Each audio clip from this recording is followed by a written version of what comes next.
రాష్ట్రంలో పదవి విరమణ చేసిన ఉద్యోగులు తమకు న్యాయబద్ధంగా రావాల్సిన gratuity, leave encashment, general provident fund వంటి ప్రయోజనాల కోసం ఆశగా ఎదురుచూస్తున్నారు. వీటికి సంబంధించి ప్రభుత్వం చెల్లించాల్సిన బకాయిలు 8,200 కోట్ల నుంచి 12,000 కోట్ల వరకు ఉన్నాయి. చాలామంది ఉద్యోగులు రీయింబర్స్‌మెంట్ క్లెయిమ్‌ల ఆలస్యం కావడం లేదా పెండింగ్‌లో ఉండడం వల్ల వైద్య ఖర్చులు భరించలేకపోతున్నారు. ప్రభుత్వం హెల్త్ కార్డులను కార్పొరేట్ హాస్పిటల్స్ అంగీకరించడం లేదు.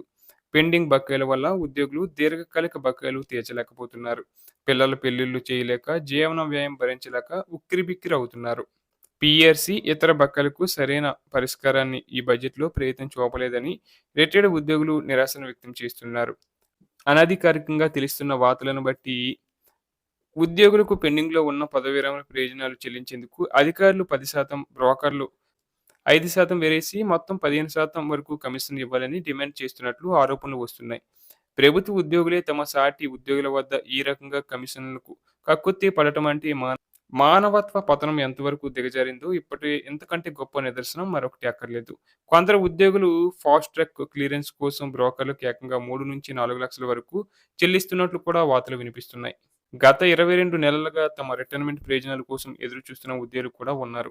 2021లో అప్పటి బీఆర్ఎస్ ప్రభుత్వం రిటైర్డ్ ఉద్యోగులకు తక్షణం చెల్లించాల్సిన బకాయిల నుంచి తప్పించుకునేందుకు రిటైర్మెంట్ వయసును 58-61 ఏళ్లకి పెంచి చేతులు దులుపుకుంది. అప్పటికి తాత్కాలికంగా ప్రభుత్వానికి ఉపశమనం కలిగిన 2024 నుంచి పెద్ద ఎత్తున ఉద్యోగులు పదవి విరమణ చేయడం మొదలైంది. వీరికి అధిక మొత్తంలో ప్రయోజనాలు చెల్లించాల్సి రావడంతో గొంతులో పచ్చి వెలక్కాయ పడ్డ చందంగా ప్రస్తుత ప్రభుత్వానికి ఇబ్బందులు మొదలయ్యాయి. ఎందుకంటే నాటి ప్రభుత్వ నిర్ణయం వల్ల రెగ్యులర్‌గా పదవి విరమణ చేసేవారికి అదనంగా 17,000 నుంచి 20,000 మంది రిటైర్డ్ కావడం వల్ల పెద్ద మొత్తంలో బకాయిలు చెల్లించాల్సి రావడంతో ఇప్పటికే అలవి కాని సంక్షేమ హామీలిచ్చి అవి పూర్తి చేయలేక చేతులెత్తేసిన దశలో ఉన్న ప్రభుత్వం ఉద్యోగులకు న్యాయబద్ధంగా అందాల్సిన బెనిఫిట్స్‌ను కూడా పెండింగ్‌లో పెట్టడం మొదలుపెట్టింది.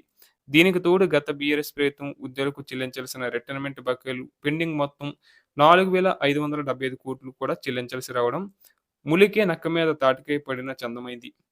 ఈ పరిణామాల నేపథ్యంలో రిటైర్డ్ ఉద్యోగులు హైకోర్టును ఆశ్రయించక తప్పని పరిస్థితి ఏర్పడింది. ఇందుకోసం కూడా ఒక్కొక్కరిపై 15,000 నుంచి 20,000 వరకు భారం పడింది. పదవి విరమణ చేసిన ఉద్యోగుల బకాయిలు చెల్లించడానికి 7 నెలలకు మించి ఆలస్యం జరగడం ఎంతమాత్రం సమంజసం కాదని హైకోర్టు స్పష్టం చేయడమే కాదు, 8 వారాల్లోగా పూర్తి బకాయిలు చెల్లించాలని ప్రభుత్వాన్ని ఆదేశించినా ఇప్పటికీ సమస్య కొలిక్కి రాలేదు.